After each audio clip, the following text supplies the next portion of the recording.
Gine ambapo kuna jumba liliporomoka mapema nyakati za saa 7:30 hivi. Ni taarifa ambayo tumeiangazia kuanzia huo wakati mpaka saizi jioni, ambapo tuliweza kutumiwa taarifa kamili, pia kuarifiwa na kile ambacho kilichojiri katika maeneo hayo ama kwenye mazingira ya majengo hayo.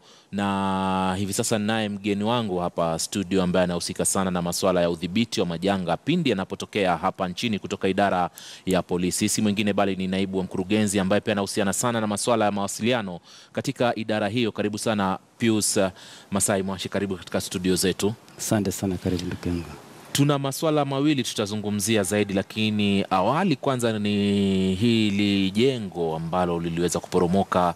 Labda una taarifa zaidi ambazo zimeweza kutokea nyakati za jioni, kabla ya taarifa ambayo tuliweza kutayarishiwa na mwanahabari mwenzetu ambaye yuko katika maeneo hayo.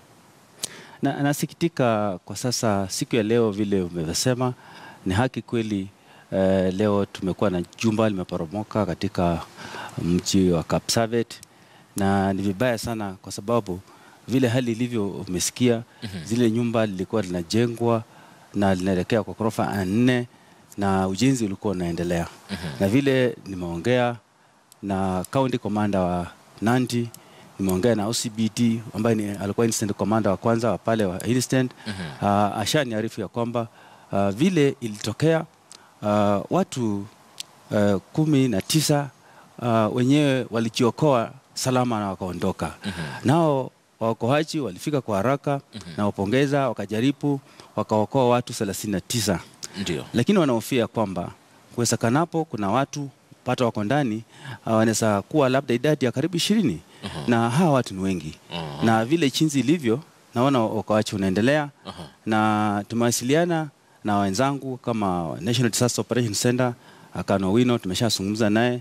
Tumeongea na wenzangu wale wa Kenya Defence Forces Disaster Response Unit, pia wameona ile mpango unaendelea kule na wako na mikakati, na tumeshazungumza. Tumesema tafadhali, vile hali tunaona kule Nandi wanajaribu kazi sana, lakini wanataka kusaidiwa, na wamesema wana excavators ziko pale 3, lakini zile cutters na trillers ndio asiko za kutosha. Na pia japo kwenye hizo mashini za uokozi, manake unakuta jumba lenyewe ni vyuma vile na simiti, kumaanisha lazima excavator itakuja ndio itabomoa, lakini kukata zile chuma, angalau kutaka kujua ndani mna nini, kutoa vifusi vyote vile, je, kuna vifaa vya kutosha kule? Vile nimeongea na wale wako katika ground, nimeongea na OCBT, nimeongea na county commander, walinipigia simu tukazungumza, hawana vile vifaa vya kutosha. Zile mashini kubwa zinataka kusaidiwa na mashini ndogo kama trillers, cutters za maana sana. Na kunakuwa na skilled personnel, wale watu ambao wamesomea kazi kama hiyo. Na si naomba wale watu wako karibu na michi sa karibu na Kapsabet yenyewe, wale wako na trillers na cutters waende pale na waweze kusaidia. Na pia tumeshauriana na wenzangu vile nimesema, Kenya Defence Forces Disaster Response Unit, wamejua hao wanakuja kusaidia si kazi, na wana vifaa vya kutosha vyema, na wanaweza fanya kazi nzuri. Tayari wanasema wako katika mpangilio ya kufikiria namna ya kuelekea huko na kusaidia. Kwa hivyo maybe asikini wakati gani watatoka, lakini nimeshazungumza nao, nimewaambia kuna haja, kwa sababu umesikia kuna watu maybe kama 20. Hao watu wengi sana. La muhimu ni kuangalia namna wale watu wanaweza saidiwa, na wale vile wako ground wanasema yale mashini kubwa asiwezi fanya kazi nzuri bila kuwa na ile mashini ndogo ya kukatakata zile vifurusi systematically. Umejua nyumba ile ikaanguka, kuna aina mbalimbali, maybe ni pancake, V-shape na aina nyingine tofauti. Na vile inaanguka namna hiyo, iko uwezekano ya kwamba uwezi inua the whole floor. Lazima iweke mpangilio ya kuelekea ya percentage kidogo ikatakatwa na ikifukuliwa, ikiangalia kama kuna binadamu pale ndani, na pia inafanya kwa utaratibu na sio namna ya kufanya kwa haraka. Na pia naomba kwanza, naona watu wako pale kwa nilikuwa naja kwenye swala la watu, manake shughuli za uokozi kama umeona picha pale, shughuli zinaendelea, lakini kuna wananchi ambao wamezingira yale mazingira ambayo tutasema kwa sasa ndio jengo lile limeanguka. Na nashukuru wale wananchi wana haja ya kusaidia sana, na pia polisi na agents wale wako pale, watu security committee ya Nandi County wanafanya kazi nzuri. Lakini naomba wasingatie ile safety measures, waweke inner cordon na outer cordon, wasongeze kwa umbali. ni heri wapeane nafasi ya inner cordon iwe mbali kwa umbali kama mita 100, ipeane nafasi kwa wale wenye kufanya emergency services peke yao wawe ndani. Na kama wananchi pia wanataka kusaidia, wanaweza letwa watu wachache wakisaidiana na wale expert wanafanya hiyo kazi, lakini lazima wapeane nafasi ya kutosha, wawe mbali katika ile nafasi ya kufanya kazi, inner cordon na outer cordon, na kuwe na clear entry and exit. Na ni wachipo wale security agencies kuwashauri wale wananchi, waambie wanafanya kazi nzuri kuja kushuhudia, lakini wawape nafasi ya kufanya kazi kwa njia ya utaratibu. Tuje kwenye swala lingine ambalo ni la msingi sana. Inakuwaje kwamba majumba kama haya yanajengwa hivi sasa na unakuta baadhi yao ni kana kwamba ni hayakustahili kujengwa ama viwango vyake vilikuwa chini? Nyinyi kama idara mnafanya nini kuhakikisha kwamba wale ambao wanaojenga wanafuatilia kanuni zinazohitajika, hasa pia tukizungumzia halmashauri ile ambayo inahusika na mijengo hapa nchini? Na kueleza ndugu yangu, serikali imeweka mikakati bora. Ziko mikakati za aina mbalimbali za national government, za county government, na ni wachipu wa kila mtu kuachipika. Inahitaji mtu yote akiwa akitaka kufanya mjengo lazima awe na mpangilio maalum, afate zile mpango zimewekwa, afate sheria, iko njia za kufata. Na ile plan yake ikishakuwa approved na iko system, kuna watu wa National Building Inspectorate, kuna watu wa county government, watu wa public works, na wengineo National Construction Authority. Ndio Lazima watu wafate utaratibu, na akishafuata utaratibu kuna namna ya kuja kuangalia mjengo ionekane ya kwamba unachukua shape, unaenda kwa hiyo njia ambayo inahitajika, unachukua ile period nitakana ikae ikauke iendelee kujengwa. Lakini vile unasikia nyumba kama hizi napata inajengwa mchana na usiku, alafu inaleta itilafu. Je, mlipata ripoti kamili kwanza ya jengo kama hili vile koko linakwenda kasi yake, vile vinajengwa labda usiku na mchana bila kuzingatia kwamba yanahitaji muda pia labda ile simiti kukauka na vitu kama hivyo? Mlipata ripoti yake ya mapema? Sisi hatujawahi kupata ripoti kama hiyo. Na swali ile inatakuwa rahisi kujua ni wale watu kama wa Nandi County, Sabet, kama waliwahi kuambiwa ile ama waliwahi kujua ile jengo linaendelea kujengwa, na kama walijua linajengwa, limekuwa authorized na limefuata zile kanuni zinazofuata, kwa sababu ziko mikakati nitakana zifuatwe kwa njia ya utaratibu na kwa upole na sio kwa haraka. Na ukizingatia zile mpangilio special kwa zile tayari, na wafuate hizo, na pia material, yani zile vifaa za kujenga, vyuma viwe vile size inahitajika, cement iwe mixture yake hiyo sawa, texture sawa. Hata wengine wanachukua mchanga ambao sio kujenga, ambao ni aina tofauti, ambao unaharibu pia ujenzi wenyewe. Na wakiwa wamefuatilia zile sheria zimewekwa, na wawe na vifaa zile zinatosha vile jengo linahitajika, na pia kuwe na wale fundi ambao wamesomea hiyo kazi. Kuwe na kila mtu afanye kazi yake, na imekuwa approved na inafuatiliwa na wale wanaohusika. Sio tu wewe unataka leo kujenga ghorofa alafu inaendelea kujenga kama hii sasa inaenda chini, umefaidika na nini? If you are an investor, you're investing in buildings, you need kufuata ile njia iliyowekwa, na uhakikisha kwamba yule unampea hiyo kazi amesomea na anafanya kazi ambayo ni sawa. Unaona jumba hili lilikuwa inaelekea ghorofa 4, limechukua muda gani kujengwa? Kwa hiyo unaweza sema alijaonekana, na wale wanafaa kufuata walifuata kivipi? Kwa hivyo sisi kama National Disaster Management Unit tunasi kila mtu afanye kazi yake, na ni wachipu wa wale walio karibu. Na pia mwananchi akiona kama jengo kama hilo linajengwa kwa njia haraka, ana haki pia kulalamika, kwa sababu hata linaweza angukia wale walio kando. Na kuna kamiti ile na husika na mambo ya unsafe buildings ambayo inakuwa led na National Building Inspectorate, Mr. Nyakiongora PS amefanya kazi, na pia anawasiliana na wale watu wa county government mbalimbali na national government. Kila mtu anawajibika kulingana na area yake bila anavyofanya kazi. Vyema kabisa, umetupa ripoti vizuri sana kuhusiana na kinachoendelea, hadi kutuelezea kwamba nikana kwamba pia idara ya jeshi itafika sehemu ile ili kuweza kusaidia ama kutoa misaada inayohitajika.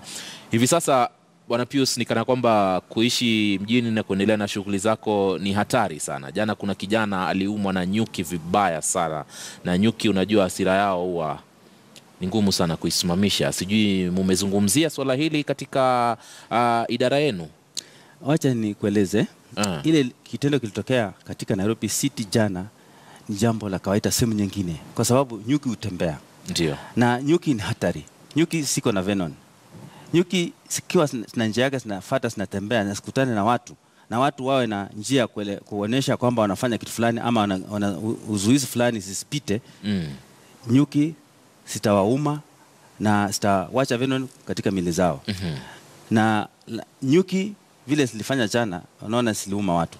Na labda kuna watu waliumia, hata labda kwa njia mbaya sana. Waliumia vibaya sana yule kijana. Nyuki inaweza fanya wewe ufure mwili, ukose kuzungumza, ukose kupumua vizuri, hata unaweza enda kwa kitu inaitwa anaphylactic shock. Kabisa shock, na kisha ikizidi kabisa unaweza kufuata. La muhimu, nyuki ukiona ikija nje yako, jifanye ya kwamba wewe si binadamu. Tulie tu. Ikiona wewe unaizuia ama wewe unafanya mienendo fulani fulani, itaanza kukabiliana na wewe. Lakini kama wewe ukitulia tu itapita. So la muhimu kutulia tu, usimame wima ama ulale chini. Hata ukisimama ni sawa. Hata ukilala chini, kama wewe ufanye chochote cha kuonyesha kwamba wewe unaizuia njia yake, haita kuuma. Lakini wewe hata ukiwa unatembea kurusha mikono hivi, itakuuma wewe. Ama ukiona ikija hivi unafanya hivi, itakuuma. Lakini ukitulia tu hivi, sana sana itapita. Lakini wewe ukifanya chochote ambayo kitafanya iwe attracted, ama wewe uko na perfume, ama umevaa nguo ya ile nguo inametameta sana, pia ni hatari. Na hata zikiwa ni nyingi sana, sije sikuume na sifunike mdomo wako, mapua na ile nyingine. Inaweza fanya wewe hata usipumue, na watu wanaweza anguka chini pale, no, ufariki pale pale, kwa sababu unaweza ukosa hewa, utafanya nini?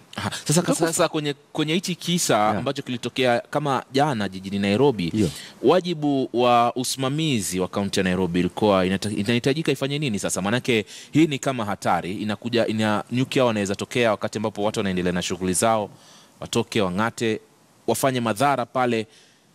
Ni kipi cha kufanywa wakati ambapo labda lile buyu linaonekana la nyuki mahali fulani na kitu kama hicho? Kama nyuki litaonekana buyu lake liko mahali, ni la muhimu ni kupeana report kwa wale wanahusika. Kuna watu wanafuka nyuki, kuna wataalamu wale wanahusika na nyuki, kuna farmers hata ambao kazi yao ni kudili na hizo nyuki. Na zinaweza kuja waitwe na sitolewe kwa njia salama na sipelekwe mahali fulani. Lakini mtu asione buyu la nyuki ajaribu kutupa mawe, ajaribu kufanya chochote cha kuonekana kwamba anataka kuhatarisha maisha ya zile nyuki, sitaleta shida. So la muhimu, nyuki ni kitu ambayo wewe sema unaweza zuia sisipite barabara fulani ama njia fulani, sitatafuta njia ya kupita, sitatafuta mti, sitatafuta nyumba. La muhimu, kama litaonekana mapema, ni heri ripoti ipeanwe kwa wale wanahusika, hata kwa administrators, peana hata kwa polisi, watasaidia, wataita wale watu wanahusika na watakuja kutoa, watasipeleka mali zinahitaji kuwa. Sawa, kumalizia mahojiano yetu ambayo tulikuwa tumetuleta siku hii ya leo ni kuhusiana na nyumba kuporomoka, na ni ile jumba ama jengo ambalo linaendelea kujengwa kule sehemu ya Kapsabet. Hivi kesho tusubiri nini ama taarifa gani zaidi tusubiri kutoka kwenu? Manake mmekuwa mkitupa taarifa kuhusiana na jinsi mambo yanavyoendelea kutokea, mmetusaidia sana. Ni hatua gani zinazofuata hivi sasa katika kuangalia kwamba shughuli za uokozi zile ambazo zinazoendelea? Mimi naomba Instant Commander ambaye sasa ni County Commander mwenyewe wa Nandi, Bwana Wambani, ako pale, ameenda kuchukua imetoka kwa sub county, imemove kwa county. Now the County Commander mwenyewe ako pale, Bwana Wambani. Afanye kazi vile amesema, na wananchi wale wako karibu na Kapsabet na Nandi yote kwa jumla, na hata zile wilaya za karibu, kitu inahitajika pale ni skilled workers na drillers na cutters. La muhimu washirikiane na yeye ndio aweze kufanya kazi kulingana na mpango ya kazi yake. Vile ilivyo sasa, nyumba umesikia ile ghorofa ni zaidi ya ghorofa 3, na vile wako pale na hawana hizo vifaa nimesema, ndio waweze kukatakata kwa plan. Wakinua zile virusi, wakaangalia kama kuna binadamu ndani, ako salama, ako vipi. Umejeni angalia pia usalama ya wale wanaokata na wale wako ndani pale. Kwa hivyo tunatarajia kuona ya kwamba vile kazi inaendelea mpaka saa hizi usiku, taa ziwekwe za kutosha, na wale wananchi wapeane nafasi ya kutosha, na wale rescuers waendelee na kazi hati wapate maisha ya watu imetolewa pale. na ikifika labda haijakuwa tayari kufikia asubuhi, iwe wale wenzetu wale wa Kenya Defence Forces Disaster Response Unit, unajua equipment pia kumove kwa barabara ni nzito, na barabara zetu unajua vile zinakaa.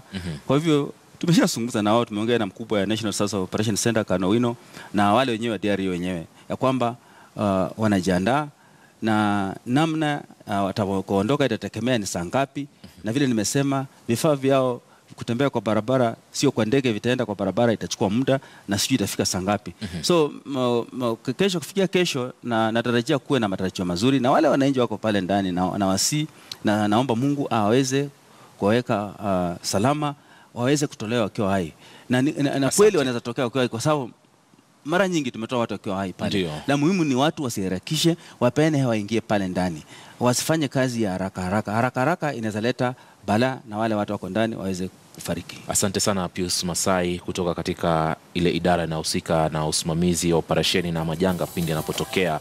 Na mtazamaji, kufikia hapa hatuna la ziada. Bila shaka ni janga hili limetokea mapema hii leo, ambapo ni jumba lililokuwa linaelekea ghorofa ya 4 liliporomoka katika sehemu ya Kapsabet, kaunti ya Nandi, na kuathiri watu. Ingawa kufikia jioni ya leo tunaarifiwa zaidi ya watu 40 wameweza kuokolewa, lakini inaaminika kwamba kuna baadhi ya wale ambao wanaendelea na ujenzi wa jengo lile wamefunikwa kwenye vifusi vile. Shughuli za uokozi pia zinaendelea chini ya usaidizi wa idara hii, na hata kuna idara nyingine kama ya jeshi naarifiwa kwamba tayari wameitikia wito wao na wanatoka wanaelekea katika sehemu ambayo imeathirika ili pia kushughulika na ile shughuli ya uokozi. Mimi naitwa Ali Manzu. Asante sana kutazama taarifa jioni ya leo. Naomba tukutane tena panapo majaliwa yake Muumba. Kwaheri.